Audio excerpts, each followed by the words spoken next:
Assalamu alaikum rahmatullahi wa barakatuh. Wa alaikum assalam rahmatullahi wa barakatuh. What's going on, the BBs? Before we get into tonight's episode, September is Childhood Cancer Awareness Month. Mary, who is Jay's mom. Hi, Mom. Hi, Mom. She joined us last week in her Habibi Power Hour debut. And this week, we're going to quickly just talk about the Give Kids a Chance Act, which is currently up for a vote in the Senate. Now, it was introduced by Congressman McCall and G.K. Butterfield. It doesn't matter who they are. We don't really care about anyone in Congress unless they're, of course, we would only care about people in Congress if Matthew Foley got elected. But of course, we're waiting to see that happen. The election was rigged. But basically, what this is all about is that this Give Kids a Chance Act specifically focused on paving the way for cutting-edge research in child-focused cancer treatments by authorizing the FDA, the Food and Drug Administration, who we know that isn't it's one of the, well, let's just leave the politics to the side on the FDA. But it's authorizing the FDA to require pediatric cancer trials studies, not to just one drug, but a combination of drugs. So hopefully these drugs will help children and families across the country. Right now, almost all pediatric cancer trials are conducted on kids with relapsed cancer. So it's the second time that they've had that bout of cancer. Obviously, of all the things that like people are divided on, I feel like the one thing, Jay, that people could come together on is at least combating childhood cancer. Except for Michael Jordan. That's right. Michael Jordan would definitely say F them kids. So the FDA is right now is only authorized to require pediatric cancer trials for one drug. And a lot of the reasoning behind that, Jay, is because of the fact that for pharmaceutical companies, pediatric cancer drugs simply just don't pay enough. It's all about the money, which is, if you think about it, insanely messed up. By design. So this Give Kids a Chance Act will hopefully be a step in the right direction. We included a description of the Give Kids a Chance Act of this episode. And if you are very passionate about combating childhood cancer, we actually left the numbers of every senator in the Senate Help Committee to help get this bill up for a vote in the Senate. And with that, Jay, welcome to another Habibi Power Hour. Is it September 12th? 13th, sir. Oh, God.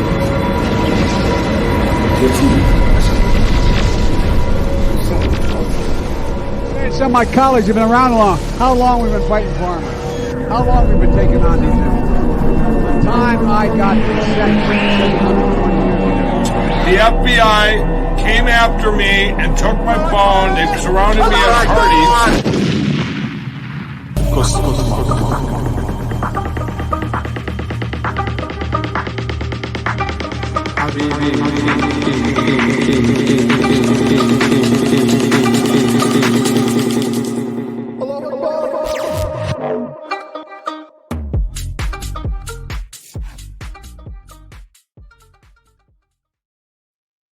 Assalamu alaikum rahmatullahi wa barakatuh. Wa alaikum assalam wa rahmatullahi wa barakatuh. What's going on, the BBs? I'm Siraj Hashmi. I'm Jay Kobbe. And we're the Habibi Bros. Welcome to another episode of the Habibi Power Hour. Jay, I miss you already. I do too. That's why I'm wearing this shirt. It's so I'm missing beautiful. Florida. I have to. We're missing you so hard right now. I got like 5 new Florida Man shirts that I'm going to be wearing through California. It's so beautiful. It's a match made in heaven.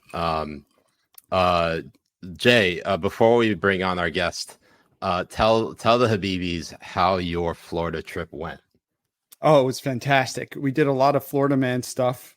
Shrooms, meth, all of it. Eating ass. More, all the bath salts and meth that you could satisfy your heart with. The one thing I didn't like about Florida was the humidity, but it wasn't that bad while I was there.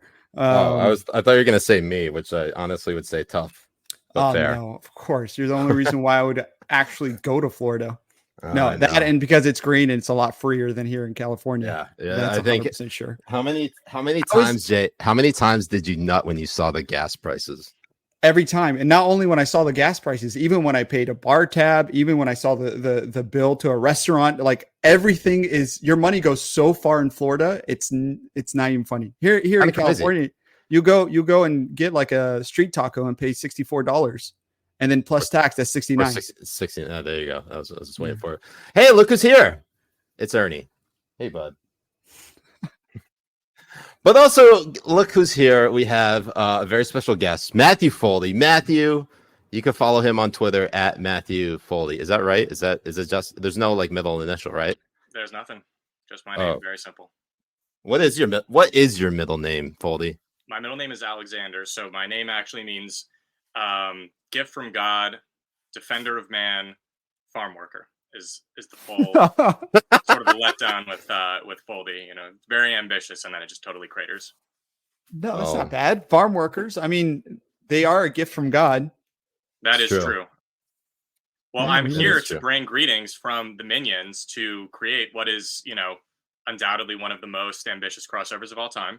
So yeah, everybody's been waiting for it. It's actually long overdue. Long overdue. Foldy, Foldy, so tell us, who are you wearing? And by that I mean whose skin are you wearing? So I'm wearing my You serial killer. Last I checked, my skin, and then actually in terms of who I'm wearing Archer. Very nice. Very nice. By like Danger Zone, and then a sort of Miami Vice in honor of the vices that Jay and you were both committing while in Florida. There was a lot of vices being committed. Sure. Nobody stopped us for saying gay or being gay in Florida. That's true. They just deported Jay for saying Jay. Foldy, we're so glad you're joining us. I don't know what you've been up to since your run for Congress, but before we talk about what you're doing now, what gave you the idea to run for Congress? Well, let me tell you, if I were still running for Congress, I would not be allowed on this show. So, but that's true. and Foldy, when you run for Congress again, you realize that the clips from this show will probably come back to haunt you. And that's how you know that I think I'm done with this. Habibi Power Hour, but for all of the Dem trackers watching this down the road, howdy. Yeah.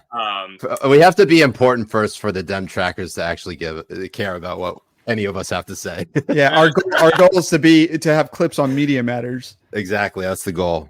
You guys are too funny for them to watch, though. They're very devoid of too kind. Thank you. But I had this naive idea that look at who's in Congress right now, right? Surely I can be better than one of these 435 people. And so I ran an incredibly short campaign, officially about 100 days, but then it, sort of ramped up. So it was only about 75 to 80 days. And then I came in second in an incredibly short time frame out of 6. It wasn't a 2-person race. Just to be clear. which is not the same as first. Actually, I'm coming from a fundraiser that I was hosting for the guy who won earlier tonight. But I felt like, our country is obviously going to hell, and it's important to have people who want to step up to the plate to try and stop some of the crazy madness coming out of DC. And it was, I will tell you, a crazy experience that I definitely don't regret. Learned a tremendous amount and had a lot of fun along the way. What would be your favorite part of campaigning? I think that, what I always love about politics is you meet people and go places you wouldn't otherwise go to, right? If we hadn't all had our own forays into politics broadly defined, we wouldn't have this show. I wouldn't be on here right now. So I was meeting a lot of new people, going to a lot of cool places that I hadn't been before. And there are like so many random, cool things that would happen. I did Timcast pretty early on in the campaign, and people wearing my shirts would be stopped at like a 7-Eleven, and the guy behind the 7-Eleven would say, "Oh yeah, like I know that guy." It's sort of a meme in DC of I know Matthew Foldy.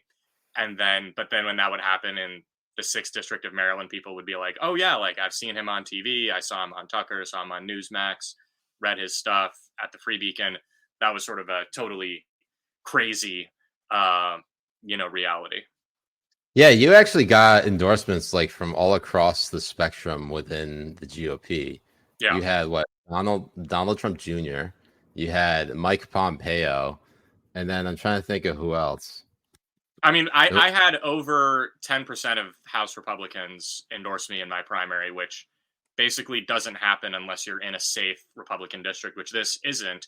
This district in Western Maryland is like a pure toss-up. And they all came in, obviously, before the primary. But yeah, we had the full spectrum of the GOP because I think people realized it's good to, have team players. And like, I very much think, we all should be on the same team here. And it was very awesome. There was one week on the campaign, we had too many endorsements to put out one a day. We had to roll them out the next week. And we also had great support and endorsements from mayors in this district, from central committee members in this district, because I've been doing Maryland politics basically half my life at this point. So it was really sort of bringing a lot of these sort of forces together. And then, 100 days was just a little too short time frame to actually get the plurality vote that we needed. But again, great experience. And people I think it would be good to have sort of an army of Habibis and minions start running for school board and, taking over central committees and things like that. It's an awesome experience. I think I'll be a great school board member. I think you would Jay, too. Absolutely. Jay, they won't let you 500 feet within a school. Let's be honest. You can campaign remotely. Yeah, There you go. It's all remote. Jenna, who is one of the honorary Habibtis, says content is a little dry right now. Talk about raw milk. Apparently, raw milk is all the rave now, but specifically with her. Have you guys ever tried raw milk? Like from a breast? Or like the udder of a cow, like straight from the teat? Well, I wouldn't call your mom a cow.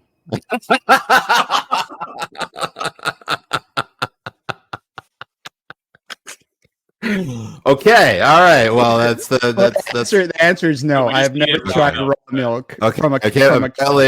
Apparently, this is what's gonna raw milk is gonna be the next wave of food that all the hipsters are gonna go after. Oh God. And okay.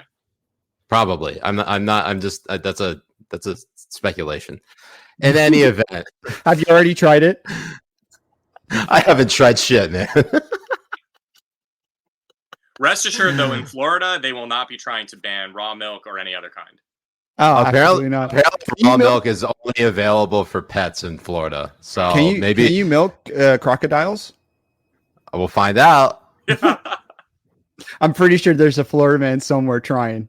Yeah, I mean, if they haven't gotten the idea before, They're listening hopefully to this right now. Yeah, hopefully they'll listen to this right now. Okay, so obviously, Foldy, you ran for Congress because you wanted to change a bunch of shit, knowing that everything in DC is broken. What we're seeing happening right now is, and this is probably the most. I'm relying on Spencer to pull up this tweet, this crazy ass moments in American politics. It's a screenshot of Joe Biden. Oh boy.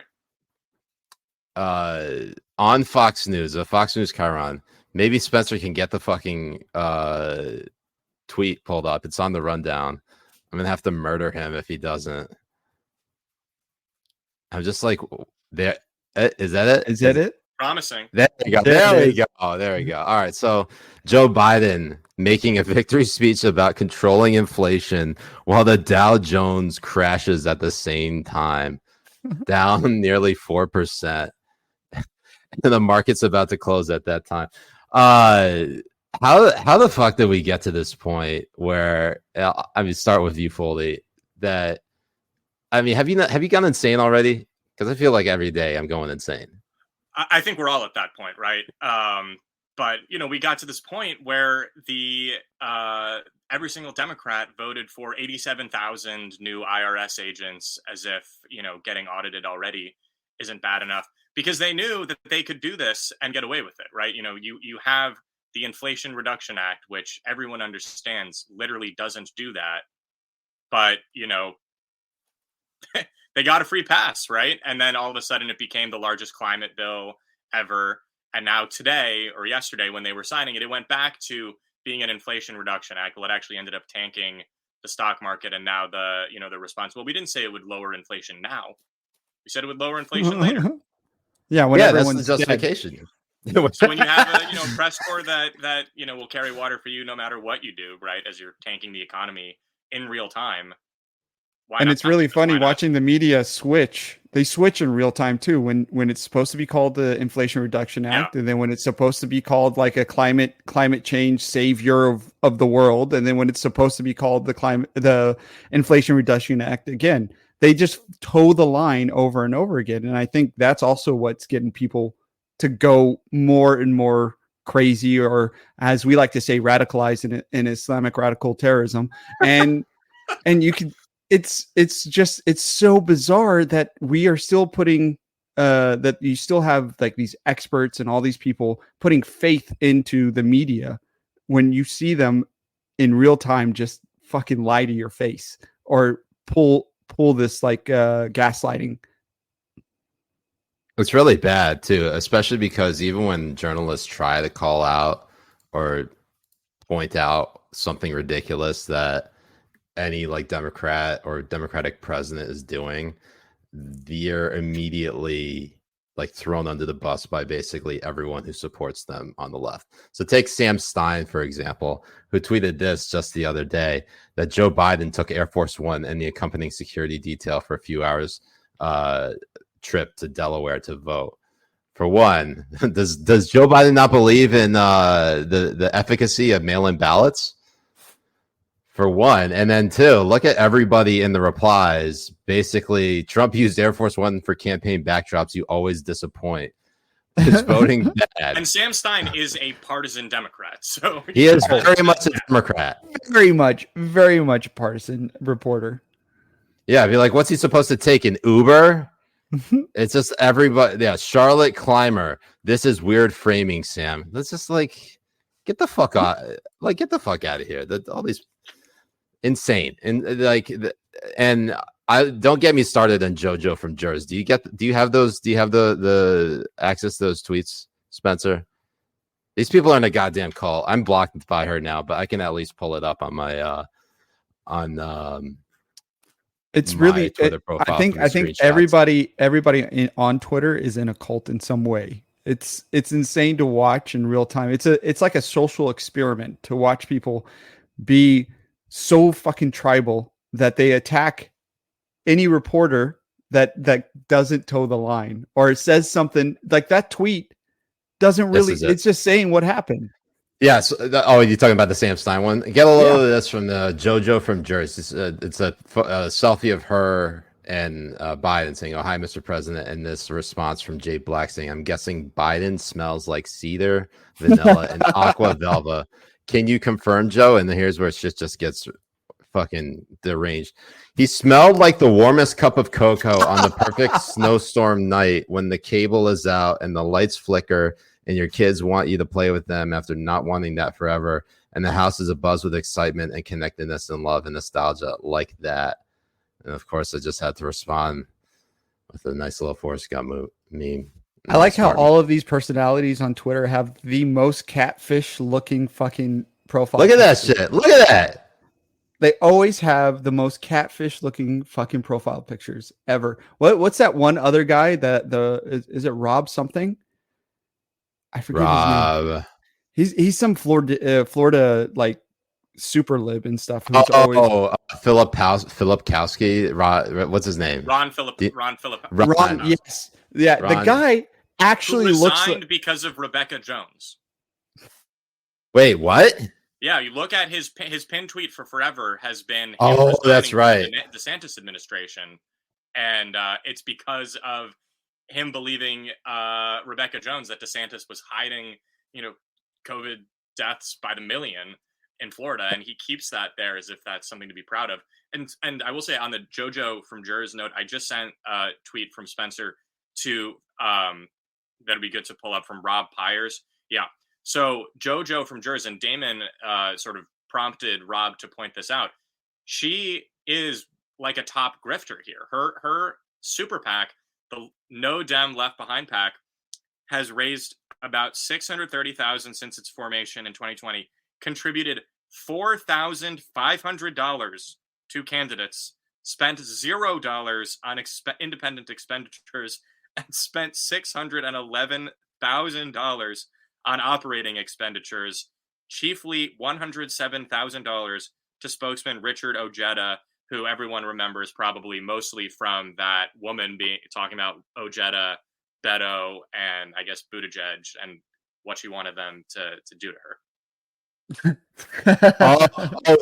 that one. Yeah, you know what I'm talking about? Yeah. Damon says that just get a Foley shout out. Nice. Nice. Yeah, it was the quote tweeted from Mayo Man himself. The Mayo Man's doing good work. He is putting a spotlight on a lot of the dumb shit happening on the left. I love to see it. In fact, just last night and he's a super lib, which is I was messaging I was messaging that Brooklyn Dad super follower lib that I basically hadn't been dunking on anyone in quite some time. So JoJo from Jers, that was like a really fun way to get back into it. So because that was some weird shit, like just talking about how the president smells. If you could tweet that and not get arrested, I'm sorry, women have more privilege than men. So that's it.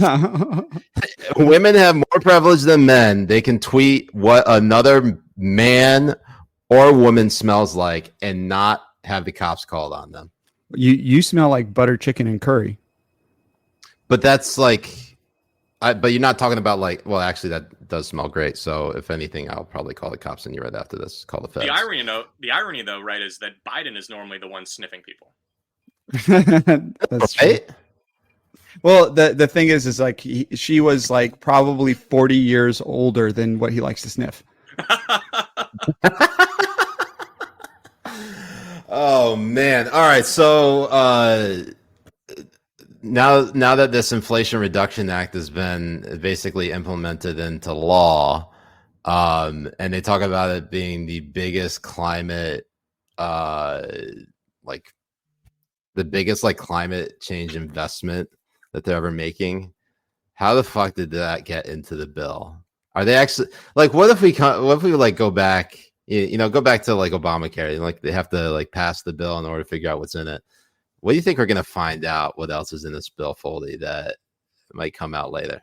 Well, I mean, we're only going to find that out after Republicans take the House, right? Because no journalist read this bill, no Democrat read this bill, and they just were told, look, you have to vote for this or you have to walk the plank, right? I mean, Joe Manchin said inflation is my top concern. That's why I've been holding up most of the Biden agenda. And they said, look, you can't do it on this. So I think we'll probably be dealing with the economic consequences of this for years, because the trillions of dollars, right? We spent trillions of dollars during COVID, and now this is another several $1 trillion. So something that, we see, there are so many tiny boondoggles that have been funded in this. And you see a lot of those in Republican ads about how, Democrats voted for, COVID relief funds for ski resorts and things like that. So no Dem read this, but I think they were told, you're cut off if you vote against this. This is it, right? They went for broke here, pun not intended, because they know they're going to lose power in January. And they said, we have to get 4 years of our agenda in. Right now, we're calling it, the puppies and kittens bill, so we can say the Republicans voted against inflation, right? Biden literally said, Republicans claim to be opposed to inflation, and yet they all voted against the Inflation Reduction Act, right? So they put everything that they possibly wanted. It's sort of a, backdoor Green New Deal type stuff in there. Right. So, seeing random things for years to come. So in addition to that, so Lindsey Graham is a great place to go through. What's that? The back door? is it's the greatest place to go through. Phenomenal place to go through. Absolutely. Uh, First, you all right, Jay? What are you drinking tonight? What's everyone drinking tonight? Oh my I am God. drinking. I'm finishing the Shag Knight with this tweet. The face your mom sees just as ass licking dives head first into that fart box. See, this is why I wouldn't be allowed on. You're not again. This is probably why I'm not going to be on any school boards anytime soon. Fuck. But Honestly, I'm I will say drinking. they put more problematic people on school boards than you by a long shot. Oh, absolutely. Holy shit. I'm not over there. Like I'm not going to be advocating for kids at the age of 5 to chop their fucking balls off. That's not anything I would advocate for, but their mothers to bend over maybe. But here I'm drinking Basil Hayden toast. It's actually probably the best Basil Hayden you can find. I don't like Basil Hayden normally, but the toast is pretty good. What type of alcohol is it? Is it whiskey? It's bourbon. Yeah, of course. I don't drink anything else other than bourbon. Just making sure. What about you, Foley? What you got? I just poured a bunch of different things into my Minions Rise of Gru cup. It's a jungle juice. I love it. Yeah, I actually got this pretty dope rum, Wicked Dolphin down in Fort Myers. It's coconut flavored. Actually, quite nice. Oh, okay. You're a bitch. All right. Jay, you already knew this. I'm just wicked. I don't know. It's a Wicked Dolphin. They're not even from Boston. Boston. Whatever. In any event, I actually was going to ask already. I haven't drank that much. I'm just, it was like that. Is that your first glass? Is that your first glass? Yeah. Okay. Just chill. No, I was in Florida, and then I was like, "Oh, we're gonna go bar hop," and he looks at me and like, he's like so sad. And he looks at me and he's like, "I don't think I can hang."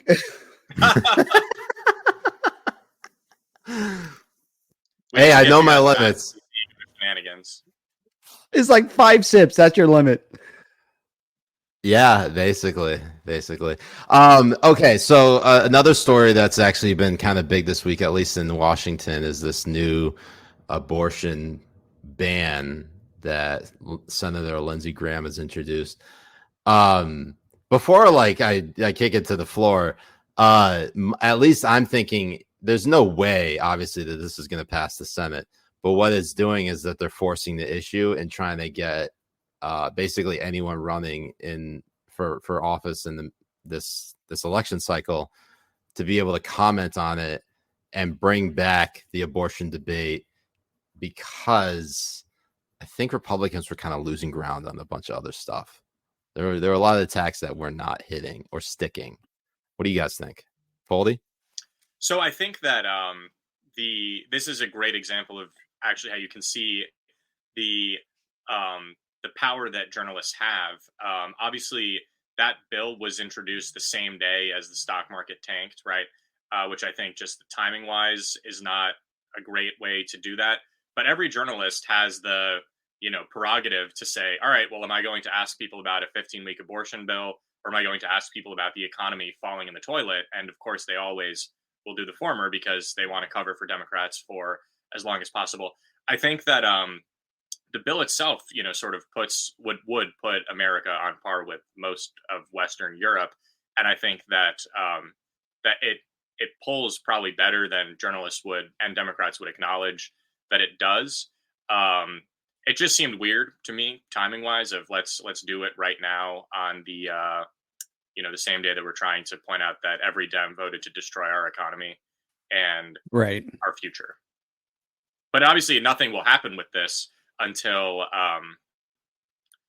there's a Republican in the White House. But you do see a little bit of this because Democrats never get pushed on abortion ever, because basically every Democrat has to toe the Emily's List line, which is that partial birth abortion should not even be banned, and that you're not even allowed to use those terms. You can't use the term woman; you have to say birthing person. But the success from what Graham did is it's made Democrats at least somewhat grapple with when they're for abortion up until the point of viability, but they don't know what that means. But if Dems were pressed on abortion as hard as Republicans were, the actual policies, I think, would be totally different that we're seeing. You see this with Roe v. Wade, right, where no one actually knows what Roe v. Wade required. It's like, oh, we don't support 9 months of taxpayer-funded abortion. Oh, but we also support Roe v. Wade. Okay, but yeah. The one thing, and before I go to you, Jay, I mean, one of the things that obviously people look to, and maybe Jay, you could answer this, is that do you think it's hypocritical to introduce a piece of legislation focusing on a 15-week abortion ban right after Roe v. Wade is overturned, and the argument for that was that this should be handled by the states, and then boom, here comes this bill that would basically be a federal solution to it. What do you think? Right, and I think it does put Republicans on the defensive when it comes to abortion, because the national public is for having abortion up to a limit, but you never are able to talk about that limit. No, like there's more than over 50% of the population that support a ban over 15 weeks, but to put it federally, it really destroys the argument against Roe v. Wade. Like, why were we against Roe v. Wade? Because it put a federal legislation on all states. They would have to follow this ruling, and they weren't able to have the control over abortion in the state level. So to reverse that thinking and saying that we should put a federal ban on it, I think it puts Republicans in a bad spot, and it puts them in the defensive where they don't need to be. So you think it's an unforced error? Yeah, absolutely. Because the whole argument against Roe v. Wade was because it was a federal ruling, and now we're supposed to support. Let's introduce a different federal ruling. Exactly. And it's coming from the one guy who's not married and doesn't have kids too. What the fuck? Shit's so weird. This is the next comment I was going to highlight. Prison Mitch, thanks for joining us, Prison Mitch, who is both a Habibi and minion.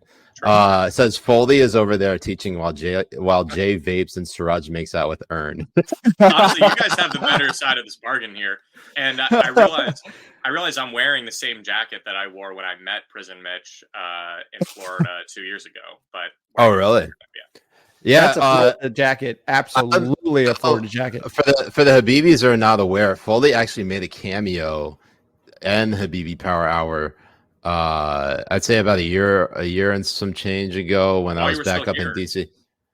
Yeah, no, I was going back and forth between Florida and DC, but when I was up there, Ryan Gerdusky, the Habibi's literal favorite guest for every single episode he does, he came on, and you and Lindsay Wygo came with him, basically as his entourage and designated driver. I mean, if for those who remember that episode.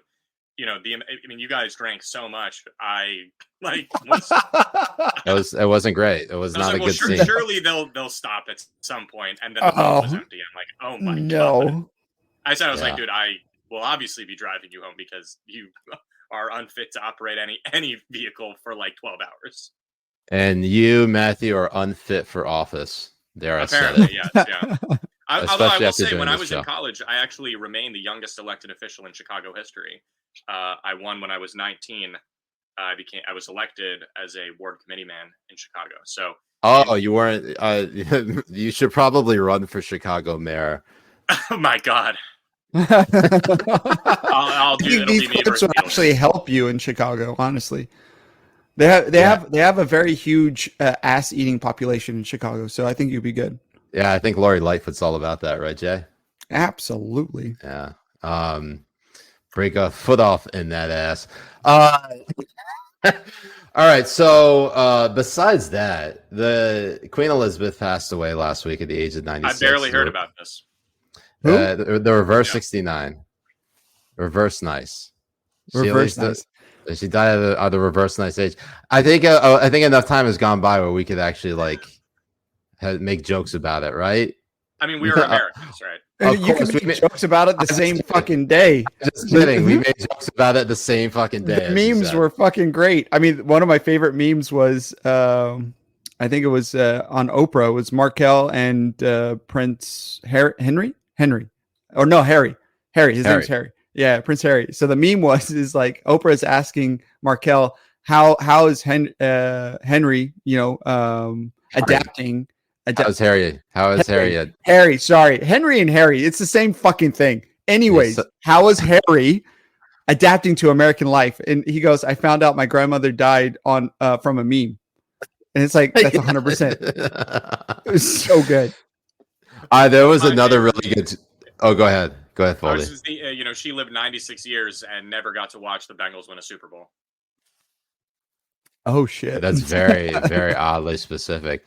I was gonna say one of my favorite ones is when someone tweeted basically it was like a two-face, face off, John Travolta and Nick Cage. You got one side, the Queen, and the other side is of all people, XXX Tentacion.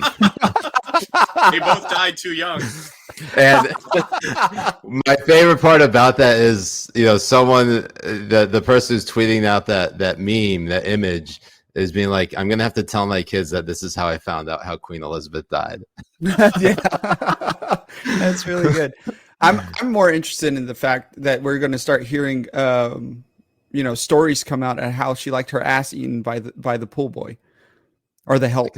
It's going to happen. Absolutely. You're a queen in that level and that power, and not demand to get your ass eaten. I don't think that's not happened. Okay, so here's the one weird bit about all of this. Okay, so I'm having family group chat. A lot of different feelings and opinions about the Queen's death. I feel like our parents. I don't know about your parents, but obviously my parents come from a time where the monarchy is romanticized. They revere what it represents, even if they don't fully agree with the idea of having a monarch here in the U.S.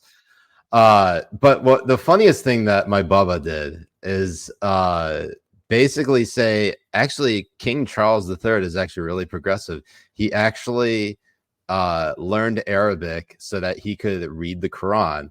And I'm like, that's some WhatsApp conspiracy bullshit. There's no way that's exactly what it is. There's no way that's actually possible.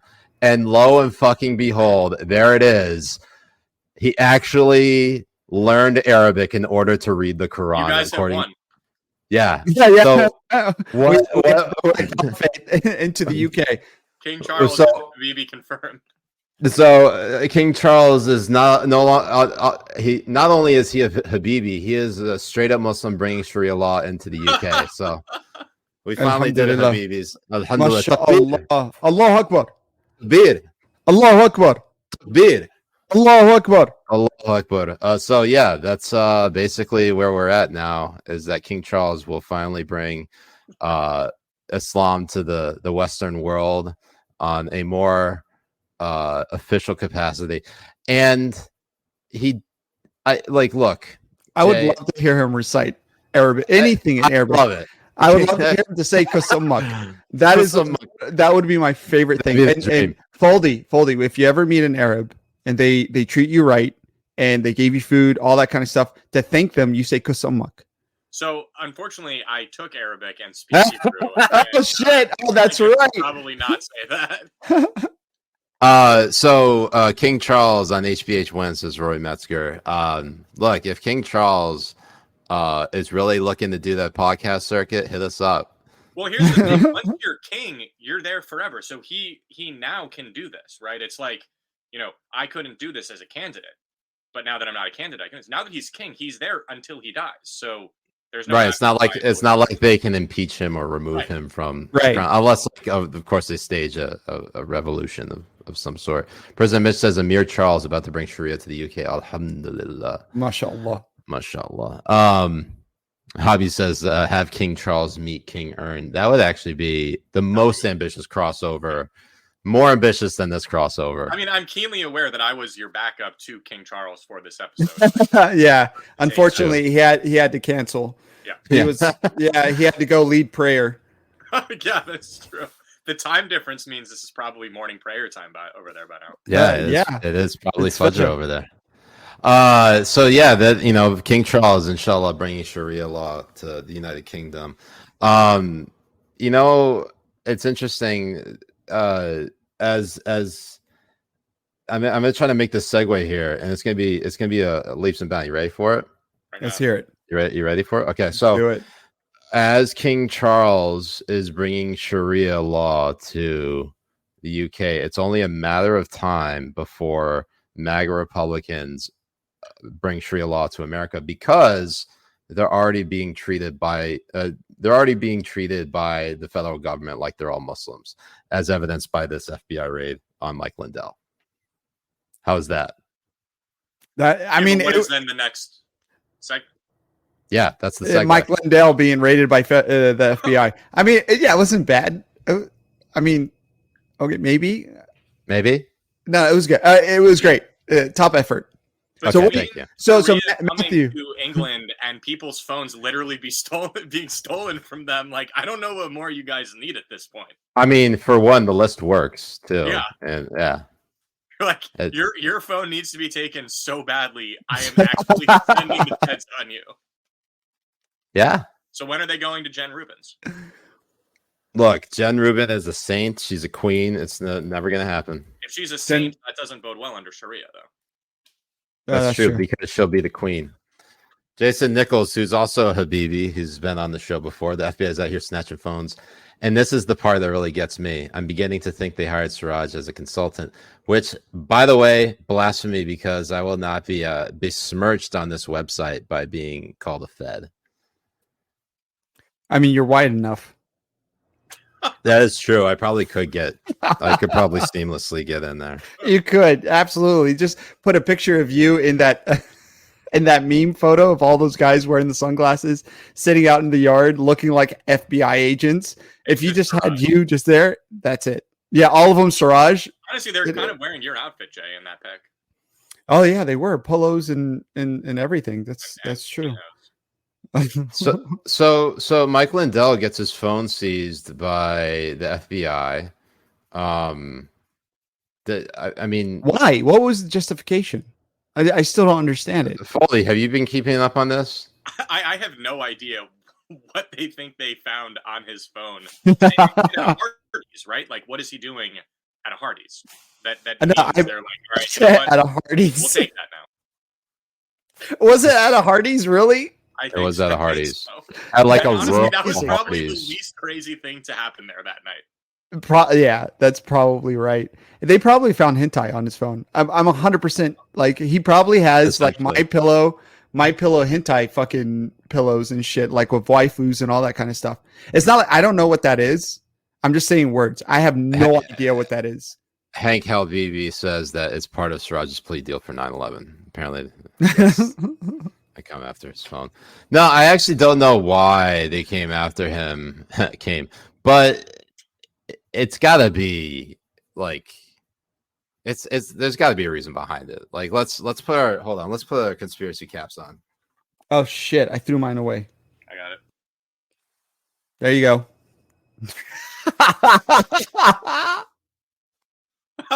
That's quite a conspiracy cap. Okay, so what do we think could be the reason behind this? Are the feds just ready to like arrest all of us? Well, I mean, I think the real reason behind any of the stuff that's happening, especially in the Trump world, is just to make it where it's going to be impossible for him to run again, or at least they're going to try to do that. They're going to try to like pin anything that they can to not have this guy run again. So they're going after anyone and everyone that they just can. In his orbit. Just so it's an intimidation tactic, is what you're saying. That's unless he has pictures of like classified documents on his cell phone and all that kind of stuff. There's like no reason. Well, he might be texting. He might be testing like Big Daddy and Osama bin Laden, but I mean, because they all hang out with like Tupac and Elvis and all that kind of stuff. They're not dead. In heaven. No. Yeah, they ain't dead. No, they're not I dead. feel like that meme of Harambe ascending the stairs. Oh yeah, join us. So do you think that's a sign that we live in an autocratic country, specifically one that's controlled by Muslims, like Islamic Sharia police? Sharia already here in They America. don't like his Giza sheets. I think that might be. I think it's actually Islamophobic. All right, the Giza sheets, or Giza they went after him for the Giza sheets. Well, that's what I mean. Well, I think he was ordering them on his phone. That's probably what it was. Like, and we all know that the FBI has been Islamophobic since fucking 2001. I was going to say 2011, but that they got extra Islamophobic when they capped our uncle in May. May he rest in peace. Inshallah. Inshallah. This wrapped him up and threw him into the fucking ocean. Man.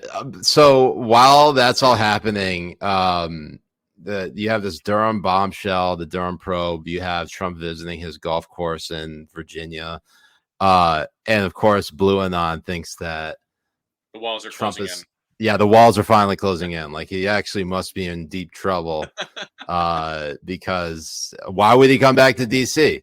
So, well, not only that, as it turns also, out, why is he wearing sneakers? How dare he? It was like he didn't change shoes for his golf course. This means he's getting arrested, like, by Merrick Garland today. God, very, very odd. Very odd. But he's going to come out from hiding and arrest him. And then in the bushes, he's going to come out from the bushes. Mr. President, you are hereby under arrest. No, the wildest thing is that you actually had people have Mueller candles lit in their house all through the fucking 4 years that Trump was was president, and then they want to call other people crazy for walking into the fucking Capitol building. It's insane to me. It's fucking wild. You have the same people who went up and sang like different songs, like the Mueller Christmas song, the fucking we wish you a Mueller Christmas. Yeah, this is my fight song. Like, all of this shit they had, like, they're fucking retarded. Like, they're crazy as shit. How the fuck are we gonna, like, call these people, different people, like experts, or like even want to listen to like these different celebrities who went through this fucking phase and not look at them like they're fucking insane? Which is wild to think, because like you look at these people and you're like, these are the dipshits who run the country. And when you think of that, it's hard not to think, yeah, Jay, you ready for it? Tell me. It's all by design. It's all by design. By design. Absolutely. The aliens who built the Giza pyramids. Groundwork for you dipshits to be running the country, though. Oh yeah. Yeah. Right? It's like the open window has allowed for anyone to be in massive to run. power. So absolutely. Aslikin Hashmi 2024. Yeah. No, but well, Jay, I think I'm gonna change my last name to Aslikin.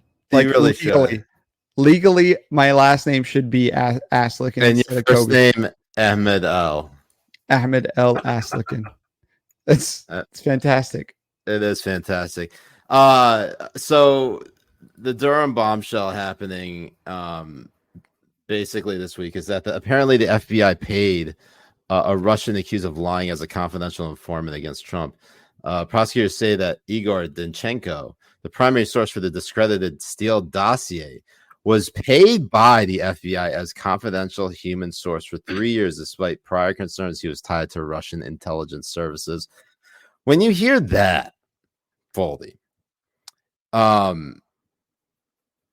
what goes through your head? I mean, like, you obviously, for like people who are not as familiar with like everything that happened from 2016 to now, it almost seems like they're relitigating things like Benghazi, even though obviously it was like a worthwhile investigation, because it was a massive fuck up.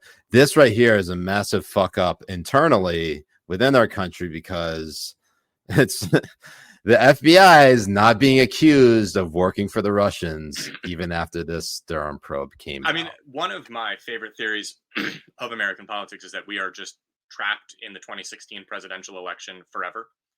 And, it's just Hillary's like trying to gaslight people into thinking that she didn't steal classified information. And the journalists will just completely, parrot that forever. But I think that even to your sort of concession in the question, that people are not as familiar with the Durham report as they are the Mueller report, even though the Durham report has been slowly but surely putting out actual astonishing revelations that basically don't get covered, right? Whereas literally no one's covering them. I'm reading a report from the news. Yeah, you don't hear anyone going after it whatsoever. There's no songs. There's this is going to be a Durham Eid. There's nothing like that coming out. And it's fucking insane. It's insane because there's bombshell after bombshell. And Matthew, you've been really good at tweeting and covering, I think, a lot of this stuff that's been coming out.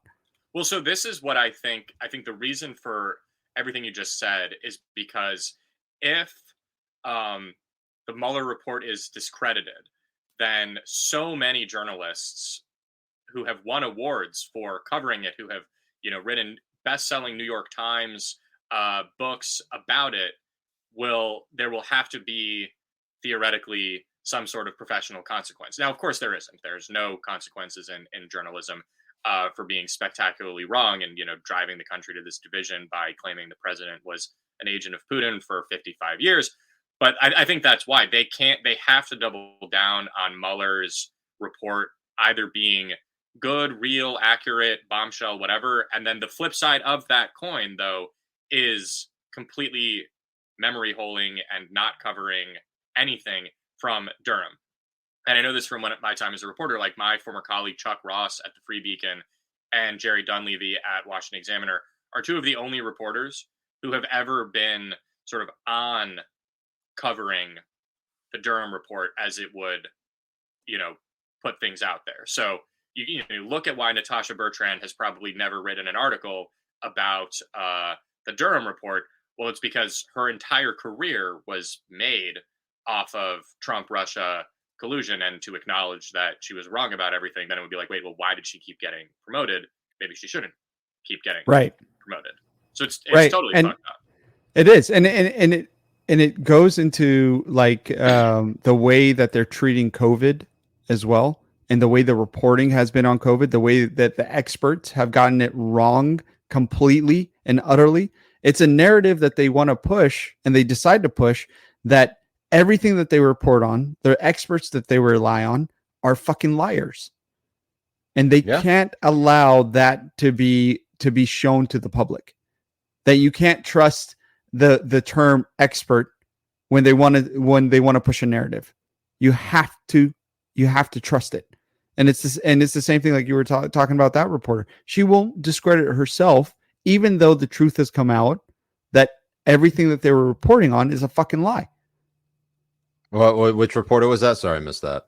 Well, this specifically, I was talking about Natasha Bertrand, but you can look at any, Malcolm Nance. I mean, any of these people. Any of them that were reporting on the Mueller report have not touched the Durham report, have not reported it's insane. A fucking sentence on it whatsoever. You do not see it on the New York Times. You do not see it on the Washington Post like you did the Mueller report every fucking week for 4 fucking years. Hey, Jay, I just want that shit. Jay, when are we going to get like an actual published book of the Durham report like we got the Mueller report?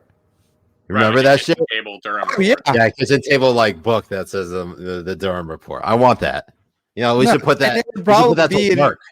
It would probably be even a better read than the fucking Mueller report. I mean, at the end of the day, the report was fucking nonsense. The Mueller report conclusion fizzled like a fucking little bitch. Like it was nothing. Like literally.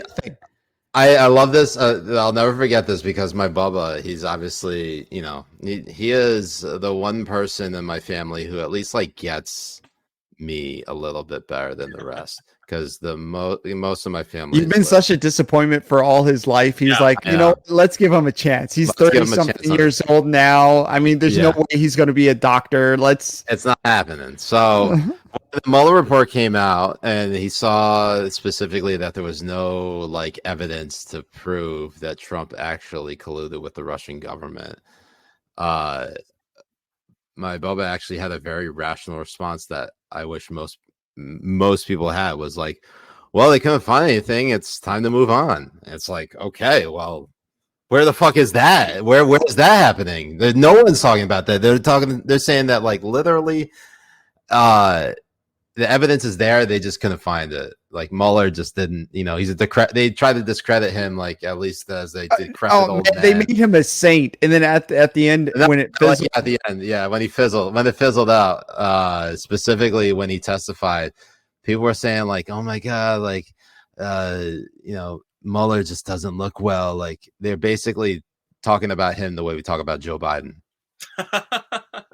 The comparison to COVID though is really good. You see the mainstream media basically is like 18 months behind everyone else on these things. But what's been so crazy recently from the White House is KJP has basically been just saying that Democrats were doing what Republicans were doing all along, which was Democrats were the ones trying to open schools, and it was actually Republicans who were opposed to that. And then recently this week, right, she said that Democrats were the ones trying to secure the borders. And that it's like Republican obstinance. That's why we have fentanyl pouring across the border. So this just to me signals that like Republicans are right about the biggest issues of the day. They're so right that Democrats are now trying to say actually we were the ones doing these things, right? Because even though obviously they weren't, and there's a great account, RNC Research, that did a video. It's like 7 minutes of Democrats arguing for school closures. Not only that, and then they also have the video of basically like 7 or 8 minutes of Democrats basically denying election results. Yeah, that too. But that, I mean, you can't acknowledge that school closures were a mistake sort of first. I mean, it's like a sort of a tenet of faith of liberalism that actually there was no learning loss. It was the biggest fucking disaster in our lifetime, and nobody being held accountable for it is fucking insane to me. It's insane to me. We have school children at a learning deficit of 2 years who are already in a system that is absolutely fucking horseshit. Instead of teaching them what 2 + 2 = 4, they're teaching them that it equals 5. And if you want to be a unicorn, we can chop off your dick and stick it to your fucking forehead. Like, it's fucking moronic to me that we are still in a system that allows teachers and well, mainly like a teachers union and stuff, be considered like a righteous fucking organization within the United States. It's disgusting. I have a question for you guys, and I'm curious for people in the comments to chime in on this too. Of there's sort of this conventional wisdom. It's the good thing about coronavirus is it exposed what kids were learning in schools, and then parents would actually hear the curriculum in their living room. So if there had been no coronavirus, would this have been? I think we all sort of think there was an escalation in this craziness during COVID, maybe. But if there had been no COVID and parents never saw their kids' curriculum in the same way that, everyone was confronted with it in their living rooms, what would be the awareness of what's happening in education? And also, would education be this, like, would kindergarten classes, be being taught like crazy sexuality stuff? Or did that happen because, like, was that happening in 2019? And we just didn't realize it, or did COVID? It was happening earlier than that. And I think what would like break the camel's back, and I'm not talking about Matthew's mom. I'm saying is what would break the camel's back would be this complete escalation, especially in adolescent teenage girls that think that it's okay to be trans just to say you're trans and actually go through those motions. I mean, one of the biggest things that is not being reported on is that escalation. And I think COVID helped when people were hearing about it, and it allowed more for it to be exposed more and more. But I think there would be a breaking point with parents when your daughter comes home and says that, you know what, maybe I'm trans and I need to be a boy at the age of 14. And it makes absolutely no sense. And the fact that a lot of them, like on Tinder, not Tinder, sorry, on TikTok, on TikTok. Only one of those is an agent of the Chinese Communist Party. Right, which is TikTok. Well, maybe both of them, but TikTok. You see these teachers coming on and saying ridiculous fucking things coming, and it's like, how the fuck are these people even fucking teachers? It's and kindergarten. You're the one not allowed 500 feet from a school. I know, it's ridiculous. Okay, so here's what I think. All the pleasure I would give to mothers around the country. God damn it, cows, camels, goats. So okay, all right. So here's one thing in here. There is a massive trade-off here. Okay, so you have basically with COVID, without COVID, we would have never learned what kids are learning in school. But also at the same time, we had to, in order to learn, we also had to tank the economy and have basically an election where the results were so disputed that basically half of the country is going to war or weaponizing the federal government against that other half of the country. So would I go back to a time where like we didn't know what kids were learning in school and like everything was, like if we go back to like 2019, fuck yeah, I would go back to those days. No question. But I still think like a lot of that stuff was boiling over even before COVID. I mean, especially within the universities and within like young adults and stuff like that, where we were seeing I mean, like there have been people talking about like what's happening on college campuses. It would be a matter of time. It'll only be a matter of time before they discover what's happening on grade school levels. There was a great Bill Maher clip with Pager. Is his name Pager? Pager University? Pager? Is it Pager or Pager? Prager. Thank you. Whatever the fuck his name is. Pager.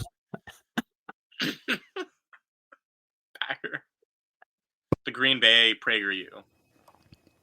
I have no idea what I just did, but he had a great segment with Bill Maher where he was talking about how there's going to be a time where we're going to start trying to rationalize that men can have menstrual cycles.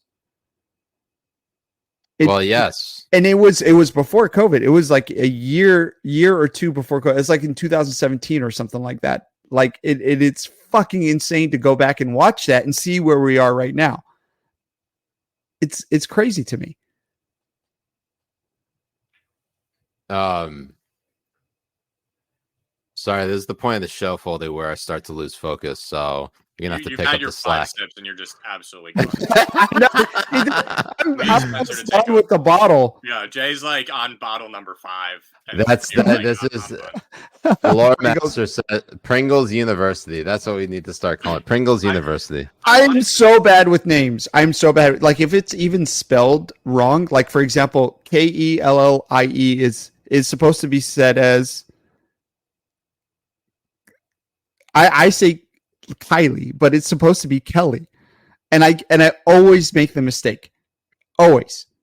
I mean, Foldy, Jay was the one who introduced the world to not Kaylee McEnany, but Kaylee McAnal. Oh well, that's what it is. Well, I don't know it's Kaylee McAnal. The world to that. I had this point that I wanted to say at any random point, and your point on listening to Prager. Clips from 2017, I think is my attempt to enforce. Pegger is M's nickname. I apologize. Yeah. Pegger, I barely know her. Yeah. I'm listening from start to finish to all of Joe Rogan's podcasts that Spotify still has up. They've taken like 120 episodes off, but I'm currently in 2012 Rogan. And so I'm about 12% done with his show now. And it's just fascinating. 12%? Yeah, I'm making, but the thing is, I listen to it on 3.5 speed, so it just goes by faster.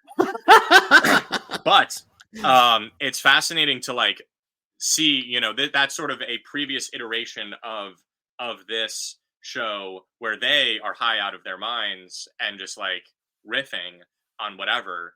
And it's just like, whoa, this is, and now you fast forward and Joe Rogan is literally the most listened to person in the English language. Like every episode. So what you're saying is I need to go get my vape. I'll be right back. What I'm saying is fuck, you have a vape? 10 years from now, one of you will be listened to by 14 million people every episode.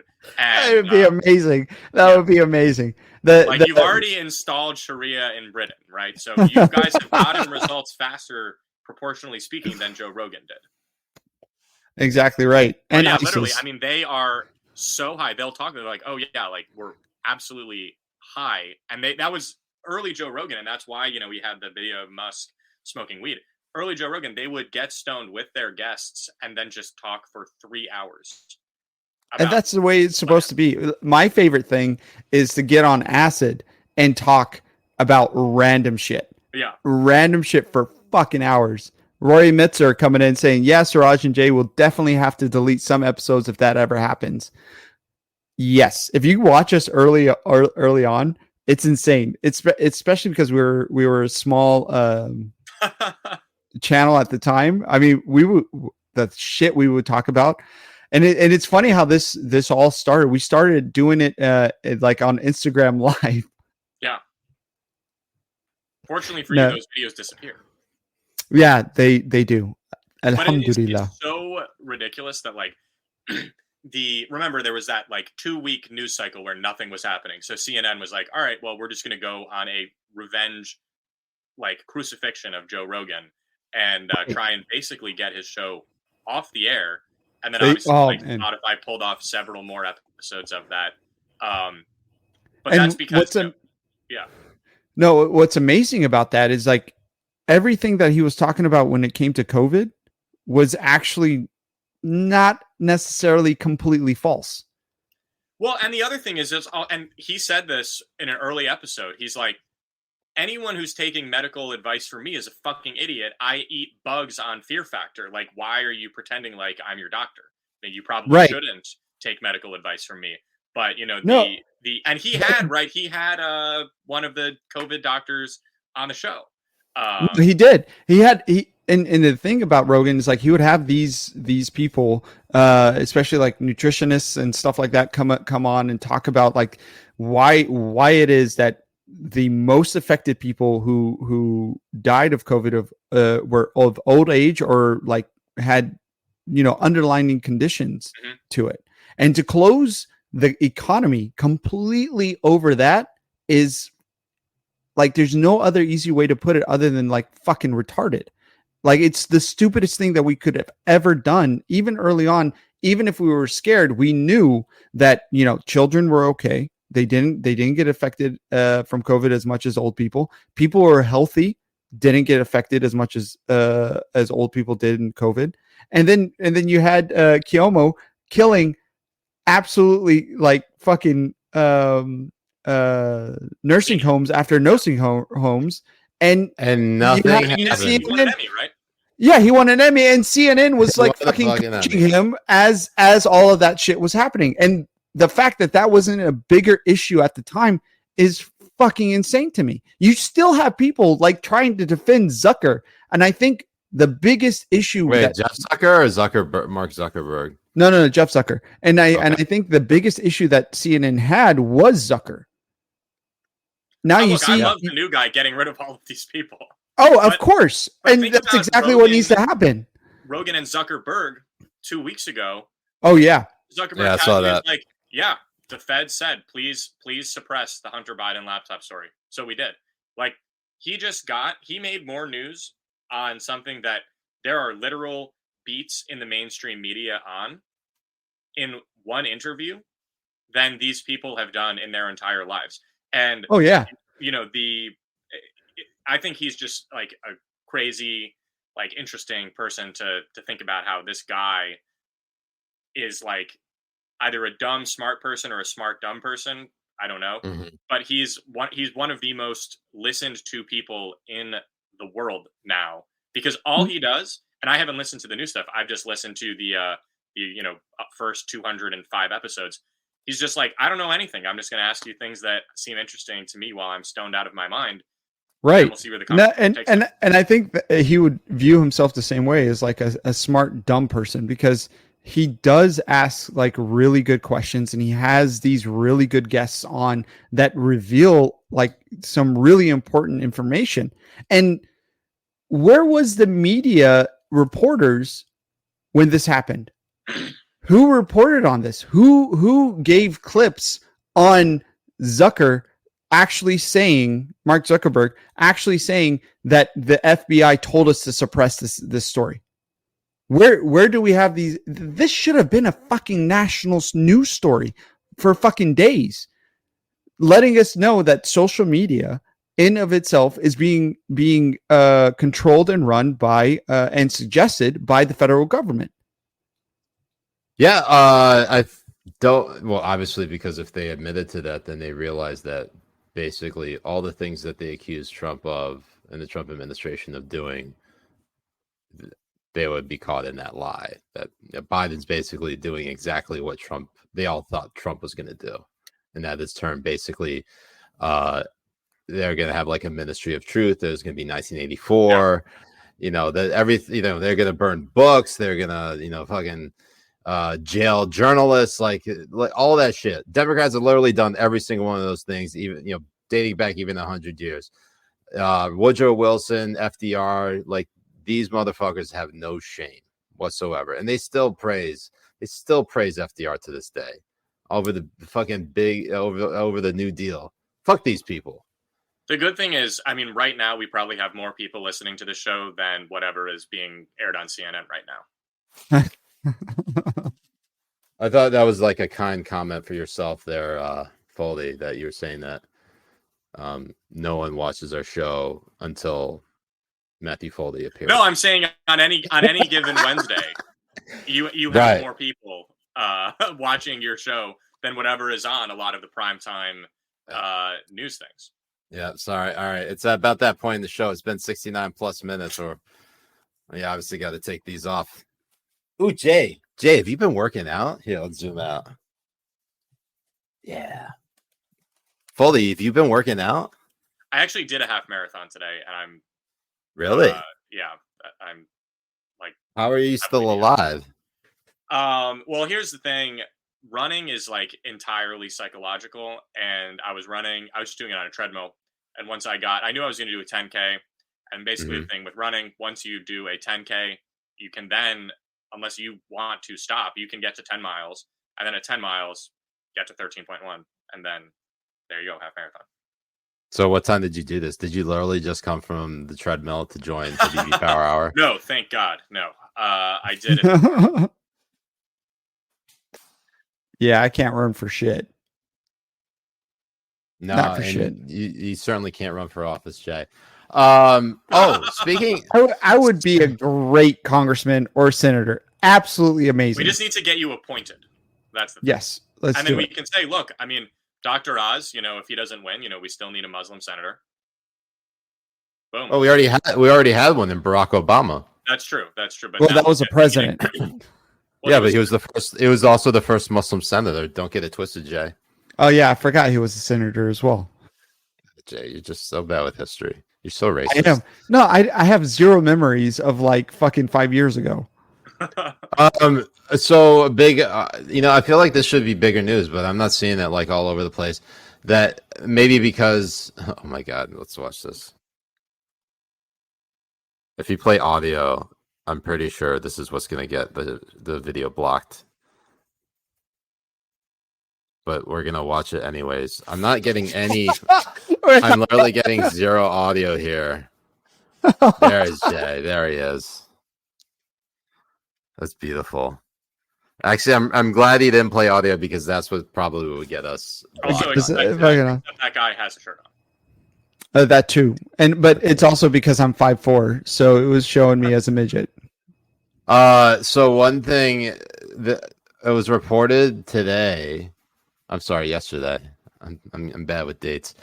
That actually Twitter shareholders are approving Elon Musk's takeover of the company. It's actually happening. It's happening. It's happening, Habibs. Did you think it was going to happen? Did you think it was going to go through, Foldy? I think that I mean, I have no idea, the intricacies of this deal as it was happening. I want it to happen. You And wanted, then yeah, you wanted it to happen, or a do you think little the bit, bots? Do you think the bots is actually a really big problem on the website? I mean, that's like half your followers. That's actually true. Yeah. I think that, you look at Twitter and you look at, I'm not even like shouting out Keith Olbermann for this being the case, but you look at accounts with like a million followers and there's like no interaction on their posts. Right. So, it could be like, heavy shadow banning, but, you look at people who have 100,000+ followers who are not all bots. And it's like, okay, why is a tweet of theirs that by all rights should have like many thousands of likes languishing, right? Because if you have 100,000 followers, even if 1,000 people like your thing, that means 99% of the people who follow you didn't. Does that mean that, like, why are they following you if they don't like your stuff? I think either, and what was his quibble was the bot accounts and the algorithm should be open sourced, right? And the crazy thing to me when he was like talking about buying it was literally he was like, I just want this platform to have free speech for people. And that is why journalists hate the idea of him taking it over, because somehow they think that is bad for them. And the irony of journalists crusading against free speech, of course, speaks for itself here. But no, I didn't see that he was going to buy it. I want him to do it. I want it to happen. Yeah, I mean, it would be great if he actually cleans up the fucking website. I mean, the great thing about change on it. Well, I mean, there's one thing I worry about with Elon Musk, and it's how much he is a complete fucking bitch to China. Yeah. That's one thing that like is pretty bitchy of him, yeah. Oh yeah, no, he is. I mean, he will come out and say about free speech and all this type of stuff, and then he goes and praises the fucking factories that are in China that use slave labor and praise the Chinese government and all this type of fucking bullshit. And it's like, what really is he gonna do? Like, he's gonna show face here in the United States? That's fine. Okay, we can like say that's great and use it. And promote it and all that kind of stuff. But at the end of the day, he's still going to be a bitch for places like China, for places that are going to be making him money and all that kind of stuff. So it's a little worrisome for me when it comes to something like that. Yeah. All right, so I didn't think. Oh, go ahead. On Twitter, what would you do? If I ran Twitter? Yeah, I would. If I ran Twitter, first of all, there would be ass-eating memes everywhere, and second, I would completely You would give the Twitter bird a fat, juicy ass. Absolutely, and banking President Mitch making this. Any government that bans Twitter from their civilians, they cannot have their leaders on Twitter. They cannot have their government representatives on Twitter. They cannot have their state media on Twitter. They will not have any of that kind of fucking access on Twitter whatsoever. Zero. Because all they're going to do is post lies and propaganda and all this type of shit that we banned the president of the United States for. So it's like, fuck you and fuck all that kind of shit. They do not stand for fuck all. They want their bottom line. They want their fucking money, and they will bend and suck Z's dick over it in order to get it. And Elon Musk is no different. He will do that. He will bend over and suck Z's dick in order to get himself those dollars in his bank account. Yeah, it's really unfortunate. Every day, the Ayatollah of Iran is doing literal targeted incitement to violence against Jews in Israel. It's like, yo, every day, hey, every fucking day. My daily reminder: we need to wipe Israel off the map and kill all Jews. And he's just still there. It's amazing. I mean, and what did they ban Trump for? Ayatollah Khamenei on HPH when? Man, I would love that fucker on this show. Holy shit. Holy shit. That would be fucking wild. Feel like your Excellency Musk on this show too, and I'd ask him straight face and everything. That'd be great. Everything. I'd be like, why the fuck are you talking about free speech and you been to China like a little bitch? But by the way, here's our weekly reminder to please come on the show, Jen Rubin. We've been begging for you to come all over me and Jay or Jay and I, preferably with our shirts off, but we'll leave them on if you really are feeling that, nasty. Is there any evidence of Jen Rubin like being alive right now? I kind of feel like she died, and then like someone has taken her byline to then shift so complete. Like, has she been on? But how TV? long ago do you think she died? Probably like in a like drone strike overseas.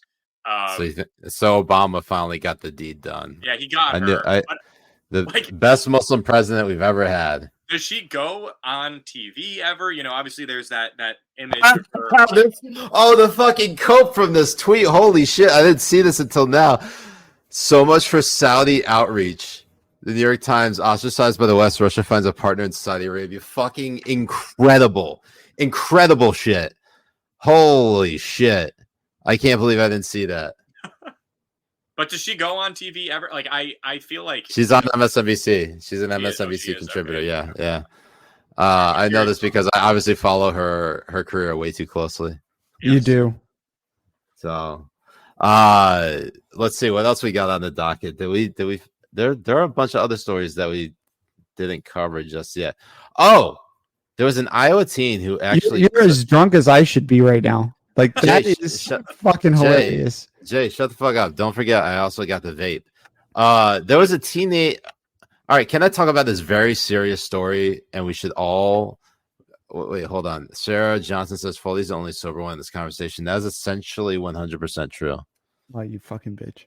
All right, so the AP reports that a teenage human trafficking victim who was initially charged with first-degree murder after she stabbed her accused rapist to death has been sentenced to 5 years probation in order to pay $150,000 restitution to the man's family. Where the fuck is this happening? And I don't recognize this country anymore. I mean, I don't recognize it, period. This is not the only time where I've seen I'm sure it's not the only time, which is, so it happened in Des Moines, Iowa. I did say Iowa in the beginning, and of course I messed that shit up. But you did. But you know what's really funny too? That the Ohio story also went to fucking mute. Which Ohio story? The 14-year-old who wanted to go get an abortion from the rapist.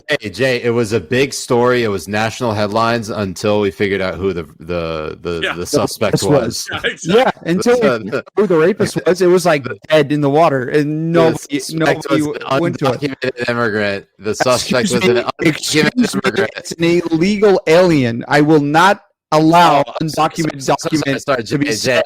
I did say that I would switch, so you're right. Illegal alien. Thank you. He was an illegal alien. That story, it is like the craziest Mad Lib of culture war everything, and then obviously once they determined who did it, it vanished overnight. She was 10 years old. They literally cannot. Oh shit! Literally, illegal immigration takes precedence over raping a 10-year-old. That is insane. Absolutely insane. We live in a fucking clown world right now, and the fact that this shit happens more often than not, as you say, Foldy, is incredibly fucked up. We should not. How is it possible that you get charged first-degree murder to then getting 5 years probation? And paying $150,000 to when you person. should get a ticker tape parade in your honor. What do you mean? This girl should have a parade. Sorry. I thought you were being sarcastic for a second. I'd be like, Foldy, are you taking like the rapist side? No. I think this teen is awesome.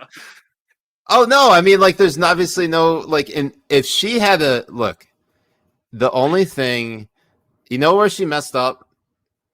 You guys ready for this? Jay, you ready for this? You know where she messed up? Being raped by a fucking illegal immigrant or something? No. She fucked up by only killing him with a knife. You get where I'm going with this? No. Hold on, Jay, if she had a gun, every Second Amendment advocate would be right. She would be a national story overnight, and you'd have the NRA. Huh? Not in the AP. What do you mean? The AP would not. Oh, an AP. Okay, all right. Well, the AP would probably say like conservatives pounce behind this black pounce girl. to defend rape Pounce to defend this black girl who murdered a poor illegal immigrant who just so happened was trying to rape her. Who so happened. Just so happened to try to rape her. No, if she had a gun, think about the amount of support that she would have. There's no like knife lobby, okay? You know, Jay, I think you and I. You're right. I mean, we need to start a knife lobby because honestly, knives are not getting enough attention, and we really need to understand that knives are just as good a self-defense tool as guns, and we should give the people. I think people who use knives to defend themselves should get the same type of treatment as people like Kyle Rittenhouse. Okay, you saw the people rallying behind him. Of course, he's turning out to like post TikTok cringe, but you know that's just because just shit. That's just because he's in a relationship, and you know, pussy does wild things to a man. Oh yeah, it does. It really, really does. I mean, pussy do things different. Pussy makes Kyle Rittenhouse into literally that soy boy that you find on TikTok. Foldy, how you doing? You having a good night so far? You having a fun time? Oh, good. You know you can't run for office after this. And I told you that this when Prison Miss comes in here and says, when is Habibi Khan Jay? That's the real question. Oh, we had it. We had Habibi Khan. It was last weekend. It was just me and Jay and Emily and Ernie. The only attendees. Habibi Khan. That was Habibi Khan. We said I once again forgot to send out the invites. Invites and fucking postcards. I mean, there was another person that was supposed to be there, but well, Jay, I'm trying to get you to become the next Florida man. There's not really much I could do, and I don't know if it's ready for a Jay Florida man. Well, they're certainly not ready for Siraj and Jay Florida man. Oh, Florida men. Or women. It depends. It's perspective. Or women. Okay. Foldy, you're a big football guy, right? Absolutely. Week 1, NFL. Big week. Big week. Bills are overrated. Bills are overrated? Absolutely. So, Foldy, you are a Pats fan, right? Still? Okay. Yes. All right. So you haven't abandoned the Pats after Tom Brady broke our hearts and left us for Tampa Bay. No, but that is still a fresh wound. It is a fresh wound. I still love the guy, but it's a fresh wound. Yeah. It's also kind of wild. There's another quarterback in the news, but he's not even playing anymore. Fucking Brett Favre. Brett Favre. Well, Zach Wilson. He's always. He's not making headlines. He's got. I don't fucking know. He's got. Who's more into MILFs, Zach Wilson or Jay? Oh, that's a good competition. That's a good one. That's a great question, Jay. All right, let's weigh it, okay? So Jay, you would literally run for school board to slay some MILF puss, would you not? Absolutely. 100%. And essentially, God damn it. Essentially, I guess I'm ripping that. You gotta pour that's only your second drink. I finished the bottle. Fine, Jay, fine. That's his second drink. I finished the bottle. Jay, I can't. Again, I apologize. I can't hang like you. Jesus. This is Habibi Power Hour where we get drunk and talk about the news.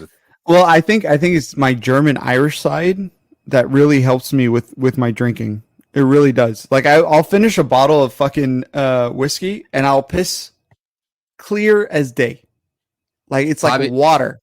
Bobby says, I think when I die, they need to do an autopsy on my kidneys and liver to see how the fuck this happened. Hobbies doesn't help with the humor. It doesn't help. Foldy for governor, says Hobby Cliff. And he also says, why is Foldy's shirt still on? That's a great question. I can't put these guys to shame that much. No, Foldy. Look who you're competing against. I will always be number 3 out of this. Okay. Exactly. I don't want to humiliate you that much. No, Foldy. I literally people only watch the show to see me get dunked on. There's nothing to worry about here. We're all friends. Why I came on tonight. Okay. So wow, we were forgot to do the list. Oh, so oh my god.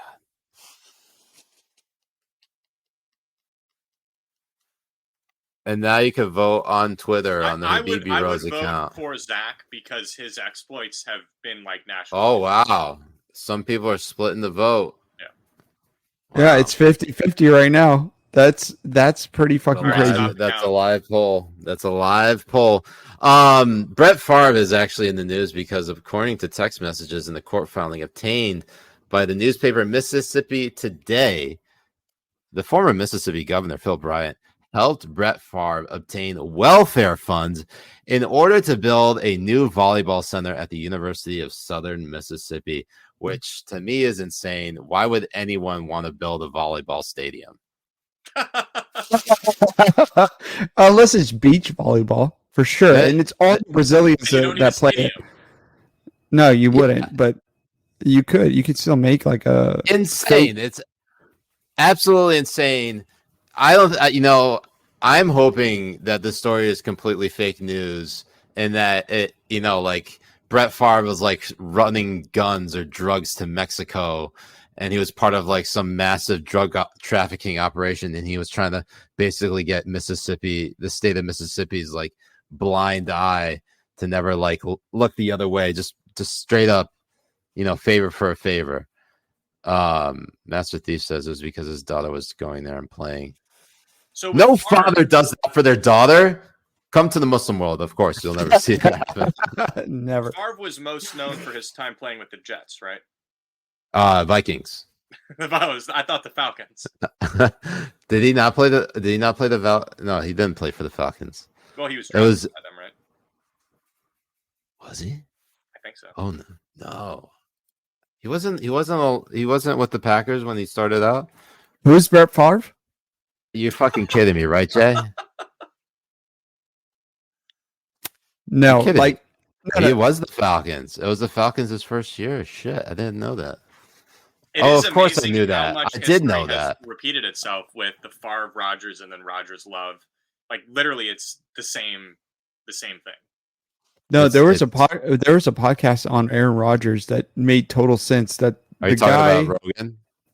No, not Rogan. Not Rogan's podcast, but he wasn't on the podcast. They were talking about him, where the guy just likes to be in a team that's inadequate, that doesn't have the tools to actually succeed, so he can have an excuse for not being better than Brady.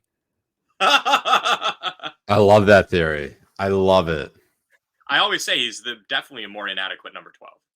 Well, you have to think about it. If you're like, some people's egos are so big that they're willing to like be like the smartest person in the room and stay at like a failing. I'm still here.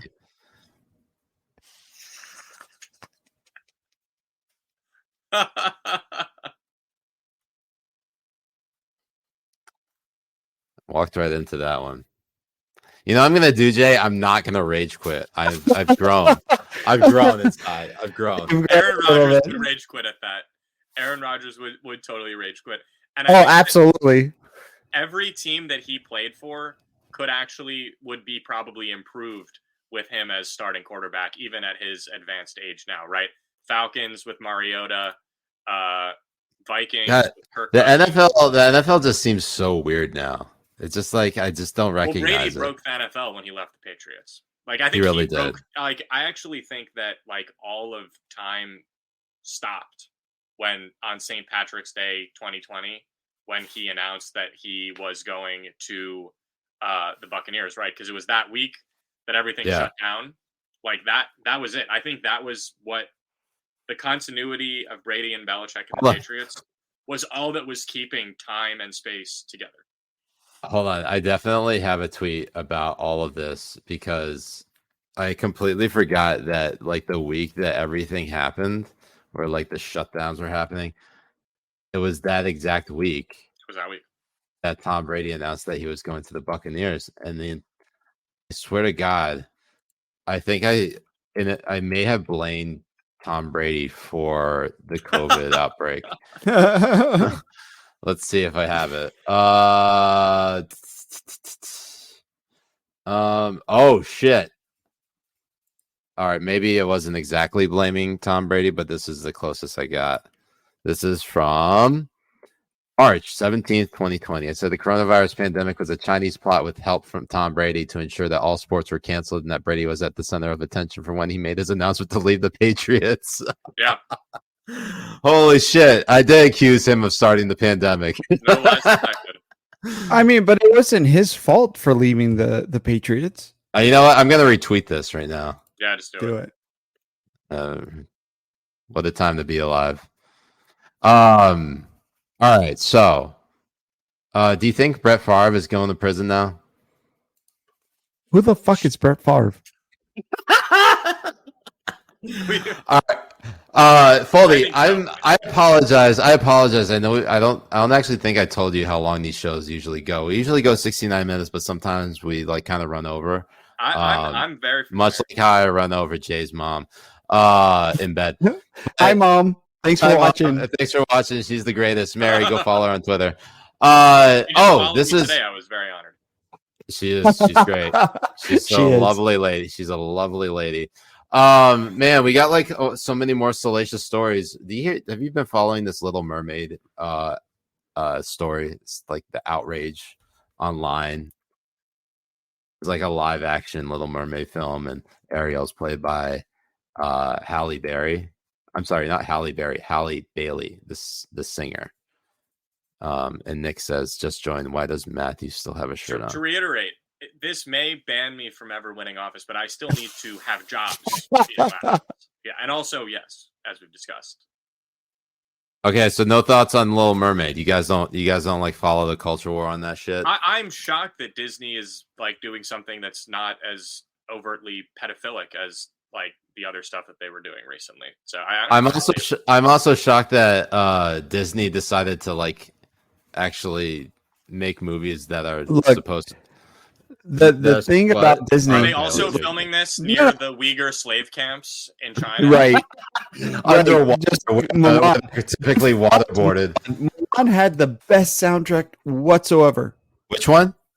It's a song. I think. No, which movie? Which movie? Mulan, the Disney cartoon. Every Disney cartoon, it's insane. Like for example, The Lion King. Hold on.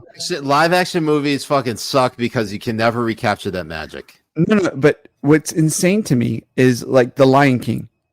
We had Elton John do a better job for Africa and their music for The Lion King than fucking Beyonce. It's insane to me that that's what happened. I would rather listen to Elton John's soundtrack on The Lion King than Beyonce's. Like always, 100% of the time. But I mean, Elton John is. I mean, you can't top that shit. You can't. My interjection here is Shrek 2 has the best soundtrack of any animated film. And now I'm gonna have to go look up Shrek 2. Like, I'm holding out for a hero like that at the end. That was great. That was a banger. Absolutely. Absolute banger.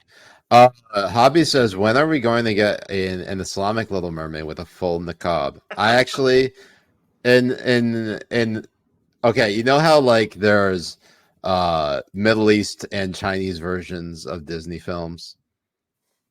Watch the Little Mermaid in Saudi Arabia, and Ariel's just covered in a black box. Like you actually think the Little Mermaid is just like one giant black rectangle because her entire body is censored.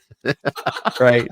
It's fucking hilarious. I mean, if you watch the trailer, I mean, the worst part of it is like how it doesn't matter like what race they change it to or any of that kind of stuff. Fiction. Who gives a shit? Nobody gives a shit. But it looks so fucking dull and gray and depressing and stuff compared to the actual Disney movie. And the fact that they want to like put these narratives into it or these fucking agendas into it just destroys it.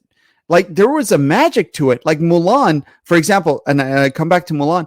The reason why I come back to Mulan is because they showed that a woman is adequate enough to be on par with a man, especially with the songs, with the music, all that kind of stuff. And you watch the fucking the movie, the live adaptation of it, and it loses all of that magic that came before it.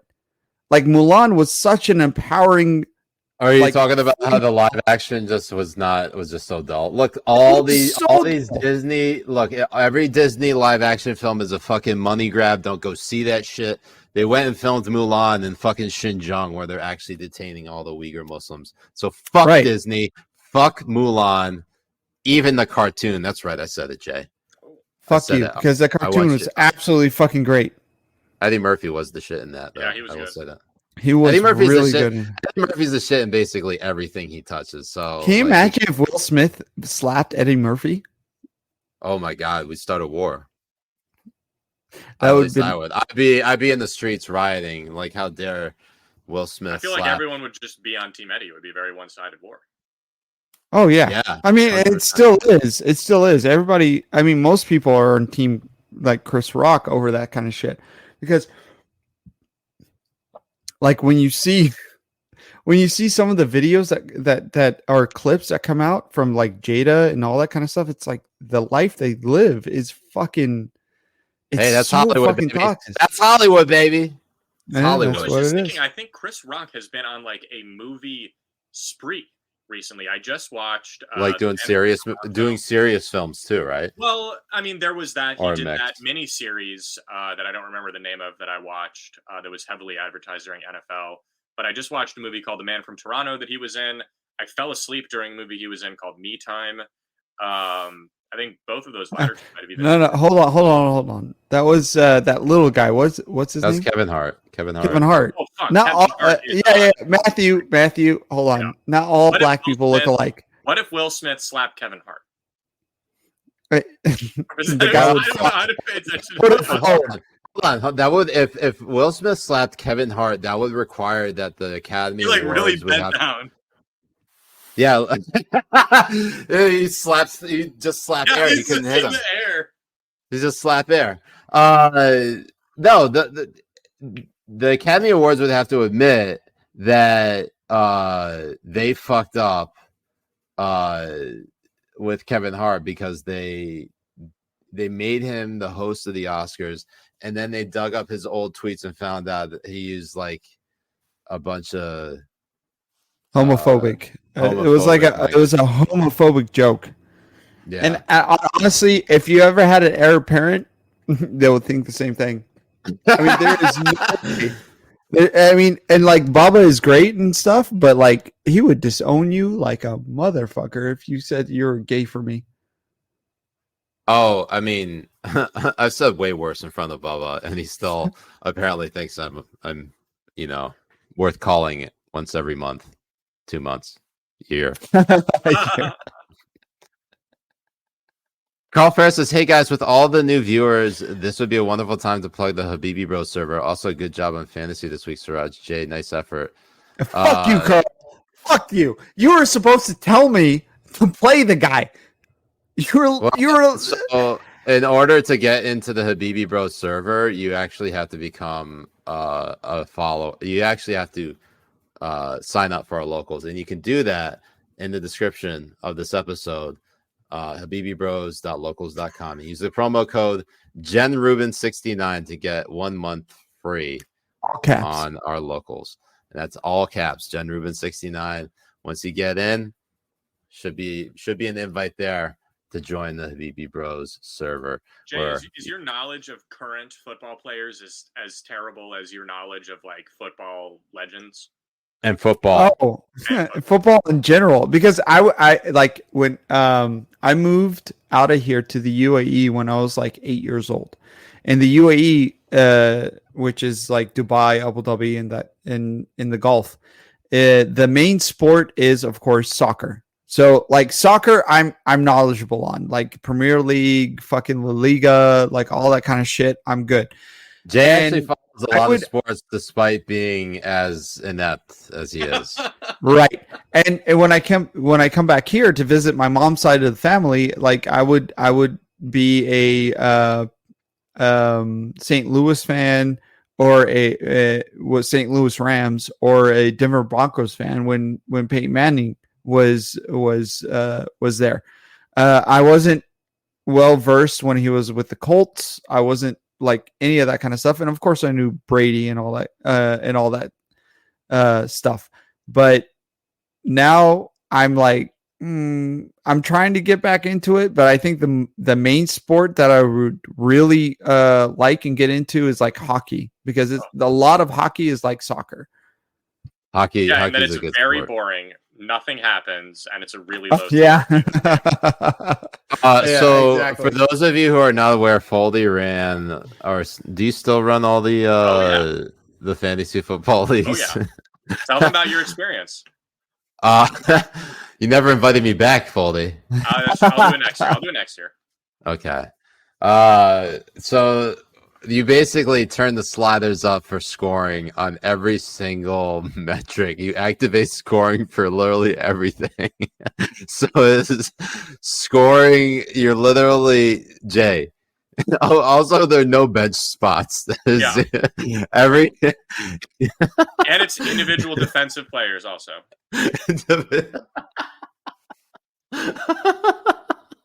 And it's even players who are like on the fucking practice squad. You could draft them. Yeah, so it looks like Carl is in one right now. I love fantasy football and I love having as many leagues as possible. So I just sort of was like, well, okay, if I'm doing all of these leagues, it's like, all right, same. At the time, I think Todd Gurley would be number 1 overall pick, right? Yeah. And I was like, well, I don't want to do the same draft every time. So what I would do is just make up the craziest scoring possible so that no league scoring would be the same. Yeah, some leagues have head coaches, and sometimes I make head coach literally nothing. Like they get 0 points, and it's just a waste of a spot in your roster. Sometimes I have it so head coach can score like 37,000 points if you win. I love the TV show The League, and one of the main lines in there is that you can never have too many kickers. So almost all of my leagues require like 4 kickers and 3 punters. And now almost every league I try and fill them at most, like cap them at 20 people, which is the most. And then, when you need to have like 5 kickers who score like 79,000 points each, there aren't enough kickers to go around. But like this week, the Colts cut Rodrigo Blankenship as their kicker. And Harrison Butker is out this week only for the Chiefs. So they signed Matt Amendola, who was on the Jets last year, as their kicker. So, if you really want to like do well in my fantasy football leagues, you have to follow the most minor news of football. So if you really know football, like that what's his name, Justin Simmons now is on IR, and the Broncos just signed Anthony Harris from the Eagles to their practice squad. So like it makes you have to know so much about football to be able to like truly do the roster churn week in, week out that you need to do. Like you have it the way you have it. Like there is literally not a whole lot you can do to change any. Well, Yahoo player. one year, actually the first year when we did it, Yahoo tweeted at me as like, you need to stop. Like, we're not meant to handle it. Do you still have that tweet? No, because it's like when my tweet deleted, there was one. I'll find the one that's still left. Let me see. That's so fucking funny. But yeah, I tweeted at them, and then they were like, "This is madness."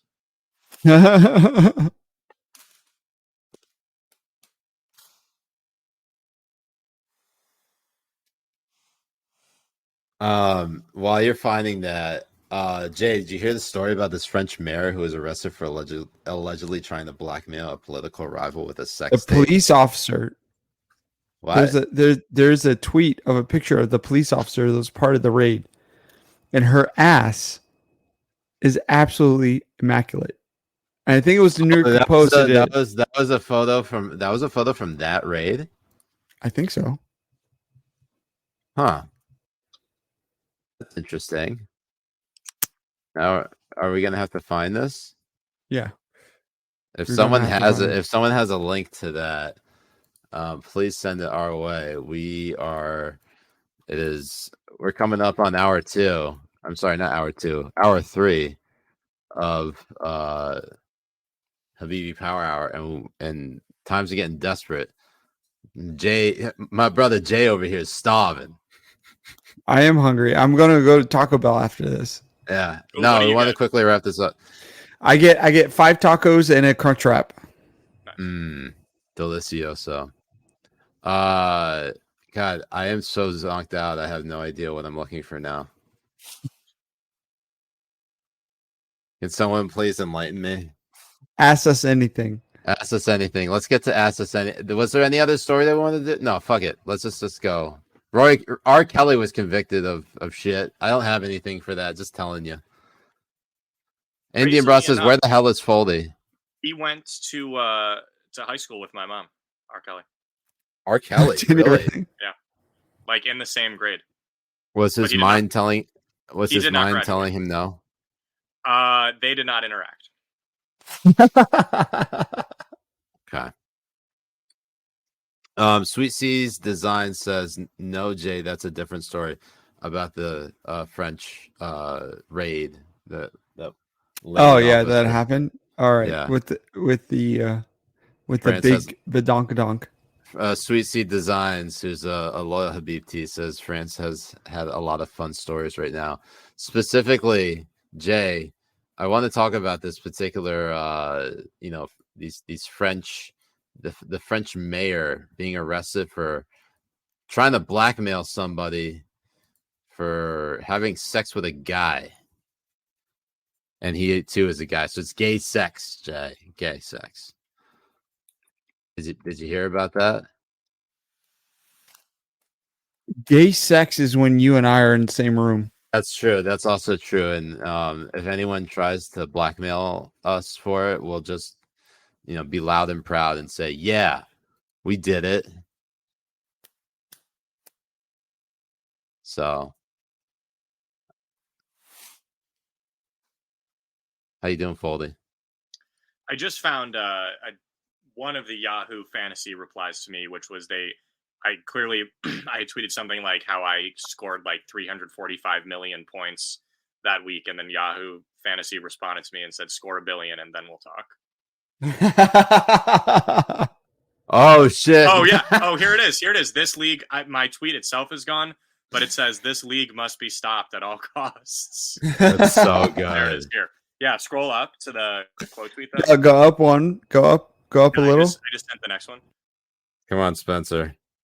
Yeah, there it is. So it was whatever the screenshot of like that week's scoring was, and then I remember that. That was so great. It was crazy this year, though. This is, I think, the third season that we've done them, where it's like people would say in the fantasy league chats, they'd be like, "Oh yeah, I remember last year, this like my quarterback scored 1 million points in the finals and I still lost or whatever." So it's like now, like, and I'm in. I think I made like 20 fantasy football leagues this year for this. Amazing. So every year I do more and more. So next year, we'll probably get to 30. Get a Habibi Minion League. We'll do it. That'd be fun. Yeah. Ask us anything. Any questions for Senor Foldy? Sheikh Mohammedan Foldia. Is that right, Jay? Hank Habibi says Foldy's running 739 fantasy teams, listening to Joe Rogan's podcast at 3.5 times the speed, running for office, and not doing any illicit drugs. I don't know if that's a question or what, but yes. Foldy, how is it possible that your life is so interesting and you intentionally just make it chaotic? Well, the interesting and the chaotic go together on it, right? No, I know you are interesting because you're chaotic. Yeah.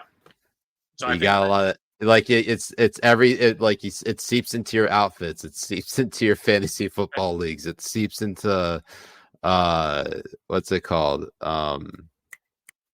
The idea that you're just gonna go through every single fucking Joe Rogan episode at 3.5 times the speed, like that stuff most people don't do. I'm trying to figure out, why was your campaign not more chaotic?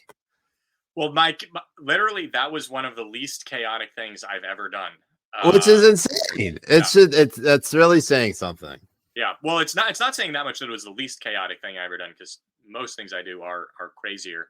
But I think that it was obviously a very serious endeavor. So I changed my wardrobe to more normal clothes for the course of the campaign. And it's actually funny to me, comparing my campaign to John Fetterman's campaign, of all things, where the even after like Kevin McCarthy endorsed me, the serious mainstream press were like, well, this is an online only campaign. And we would say to them, look, we've done at this point 200,000 phone calls, 300,000 phone calls, 8,000 door knocks, 10,000 door knocks, raised this much money. They were incapable of believing that, because I think to journalists, like most journalists probably see themselves as like, oh, I should be in Congress because I could do this better. So I think there was a lot of enmity and jealousy towards me actually doing what these people all like aspire to do later on.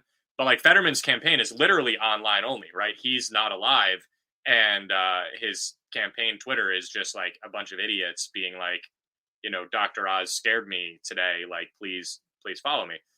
But this is the weird thing about Fetterman, is that like I mean, and the Pennsylvania Senate race as a whole is like, you have a guy who sucks and was on TV, and then a guy who probably isn't even alive. And the guy who's not even alive might actually fucking win this thing. Yeah. But imagine losing to a dead guy. Imagine how like, I don't care who you are. That has happened. It has happened, I know. But like, imagine that happening to Dr. Oz. Dr. Oz losing to a literal dead guy. Yeah. Ashcroft in Missouri lost to the dead person. Like, he died right before in a plane crash, I think. But yeah, I mean, like, obviously my campaign was serious. I think it's, we live in crazy times, but that itself was, serious and disciplined. But to me, I just think like, I hate normal things. That's why I like your show. It's normal is so boring, right? If you could, and I seek out, like when I was a reporter, I would never try and write about the same thing that everyone else was covering, right? Because what value add are you going to do if you're like the 12th reporter? We already talked about this, covering the Mueller report that day, whereas I was like, all right, no one cares about the Secretary of Energy. There's obvious corruption here. I will be the only person to ever cover this. Lo and behold, that's what happens. If everyone's doing the same thing, right? Right. There are episodes of TV about this, whether it's like SpongeBob or Twilight Zone, where it's like, oh, we're normal, we're the same. Well, okay, but then you're actually not interesting. Like, people are so crazy and interesting. Why? You guys are like naked right now. Like, why wear a button-down shirt and a suit and tie when you guys can just like sit, be shirtless? Naked? Yeah, do a shirtless. Do a show shirtless. Expose these nips. So, Foley, you got to try rubbing your nipples sometimes. It's very therapeutic. I trust you here. Okay. Any last words, Foley, before we throw you off a roof? Well, I mean, I think that the defenestration of Foley was inevitable here, but no, I think that it'll be interesting to look back on this show. Like I said to Tim Pool when I did his show, is like, this is sort of the Joe Rogan of the Mid-Atlantic here. Obviously, his listenership is nationwide and beyond.